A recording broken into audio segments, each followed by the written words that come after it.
Olá, amigos. Nosso encontro habitual está ficando assim para o meu coração cada vez mais querido. Parece que a gente já fica esperando o que é que eu vou dizer para os meus amigos, o que é que eles gostariam de ouvir. Aliás, gostaria que vocês falassem para mim do que gostariam. Eu vou contando os acontecimentos da vida de uma forma aleatória. E uma coisa que eu penso que é de uma importância muito grande é quando nós falamos a respeito da nossa religião, da nossa crença, da nossa forma de enxergar a busca de Deus, como isso tem uma importância capital para aqueles que nos ouvem. Então, tudo que nós buscarmos apresentar às pessoas tem que ser feito com o coração, com a alma, de uma forma que as pessoas percebam a veracidade que existe no nosso pensamento quando falamos das coisas espirituais. Eu comecei a pregar o espiritismo muito cedo. Era ainda adolescente quando começamos as pregações. E, de uma certa forma, agradou os companheiros que nos ouviam. Então, a primeira cidade em que eu fui convidada para falar foi em Guararapes, uma cidade vizinha à cidade de Araçatuba, onde eu morava. E a primeira vez que eu fui convidada para falar numa semana espírita, onde se apresentavam aquelas pessoas já bem familiarizadas com a arte da pregação, foi na cidade de São José do Rio Preto, e eu já contava então 18 anos. Já estava falando já um certo tempo, quase um ano, eu já estava pregando nas outras cidades ali por perto de Araçatuba. E devo dizer que eu ainda tinha muito medo. O coração batia numa velocidade e lembrando também das dificuldades daquela época. Hoje nós temos facilidades como tem microfones, tem recursos tecnológicos e tal. Mas naquele tempo a gente tinha uma garganta e um pulmão para fazer as nossas pregações, porque não tínhamos o respaldo da tecnologia. Então as pessoas nos convidavam e a gente ia. E dessa vez, para falar em São José do Rio Preto, eu falaria na sexta-feira, e quem falaria no sábado, no encerramento da Semana Espírita, era Jacó Rosma Neto, que hoje as pessoas não o conhecem, não sabem, mas era um orador extraordinário. Muito jovem, como Divaldo também era muito jovem na época, e falava com uma mestria fora do comum. Todos nós, os jovens, éramos apaixonados pela voz do Divaldo, pela voz do Jacó e Terezinha de Oliveira, uma moça de Campinas. Eram oradores notáveis.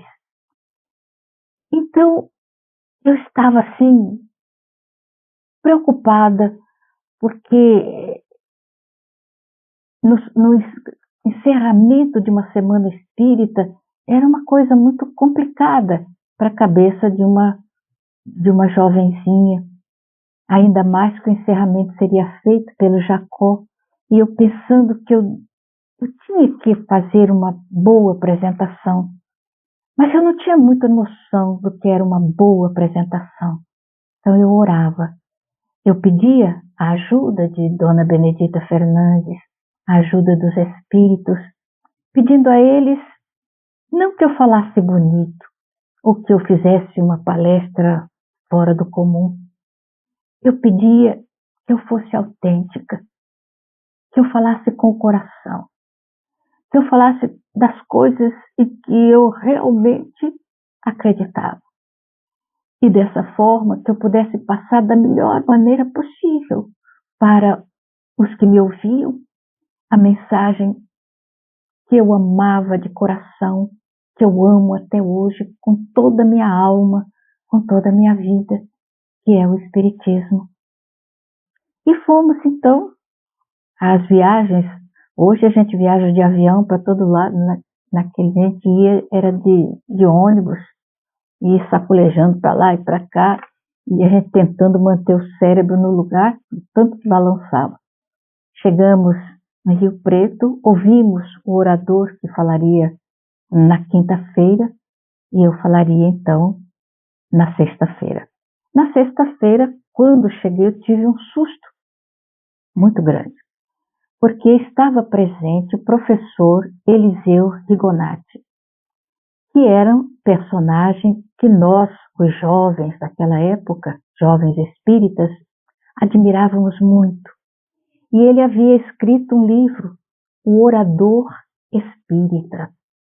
E eu li o livro, nossa, li novamente as coisas que ele colocava, como é que a gente deveria ser, a forma como a gente deveria encarar a tribuna e a maneira de transmitir a mensagem de uma forma que fosse bonita, escorreita e que prendesse a atenção do público. Então eu pensava, será que eu tenho essa capacidade de fazer tudo isso?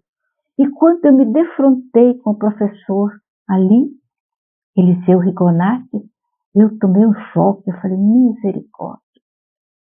O homem conhecia muito a respeito de pregação e conhecia muito o espiritismo também. E ficamos esperando a oportunidade em que falaríamos e chegou a nossa hora. Eu me levantava nervosa, a mão tremendo, então eu botava as mãos para trás, porque não tinha uma tribuna na frente, a gente encarava um microfone pendurado no teto. Botei a mão para trás para ninguém ver que eu estava tremendo e comecei a falar.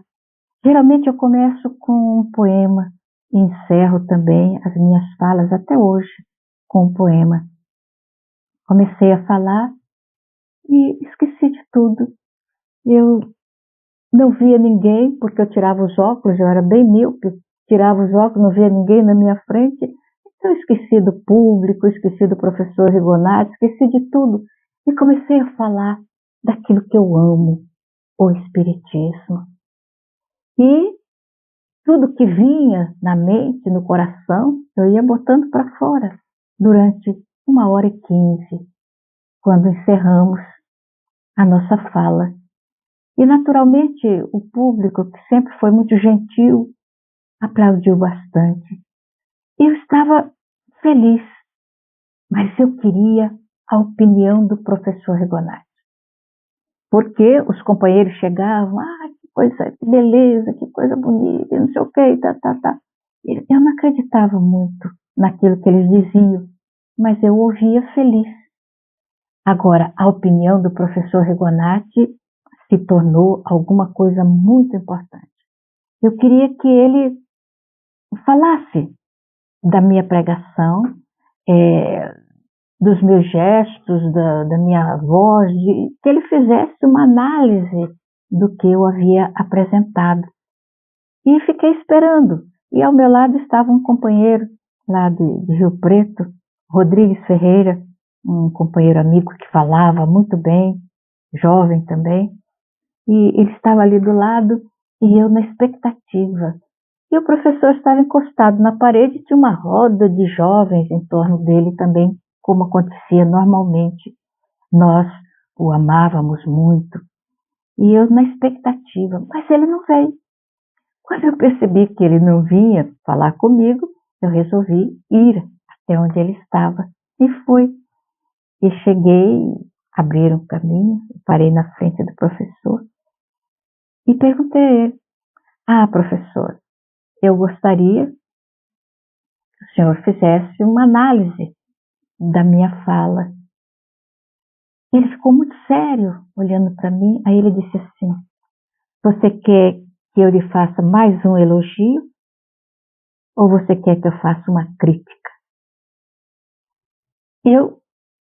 Primeiro eu fiquei assim, parada com a resposta dele, eu falei: uma crítica, por favor.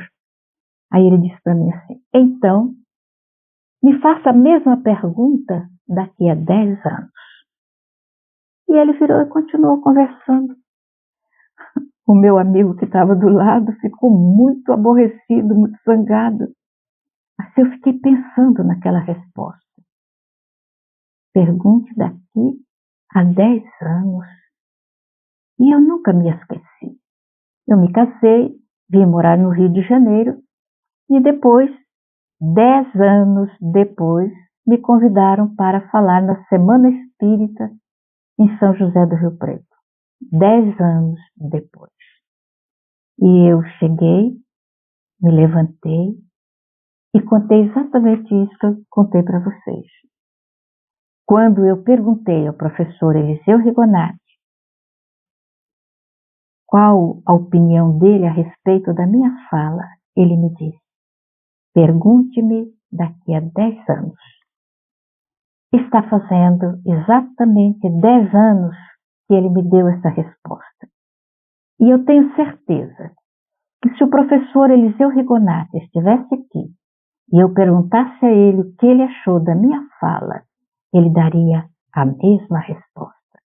Pergunte daqui a 10 anos. Eu entendi perfeitamente. O tempo, que é muito importante na nossa vida, traz ventos favoráveis e ventos desfavoráveis. Muitas vezes, aquela plantinha tenra, jovial, que se levanta, recebe um vento desagradável e se desprende da terra e desaparece. Todavia, se dentro da sua alma, do seu coração, existe uma seriedade naquilo que faz, não importa os ventos que sopram. Os positivos nos elevam, os negativos nos chamam a atenção para a responsabilidade de quem prega, a responsabilidade de quem leva a mensagem. Nós podemos ser simplesmente carteiros que vai e entrega a mensagem, mas quando a mensagem está em nossa alma, nós não somos carteiros, nós somos os vexilários de uma mensagem divina que pode ajudar a tantas criaturas a caminharem carregando seus fardos, muito pesados ou mais leves, não importa, contanto que a gente caminhe sob a paz de Deus e com uma fé no coração.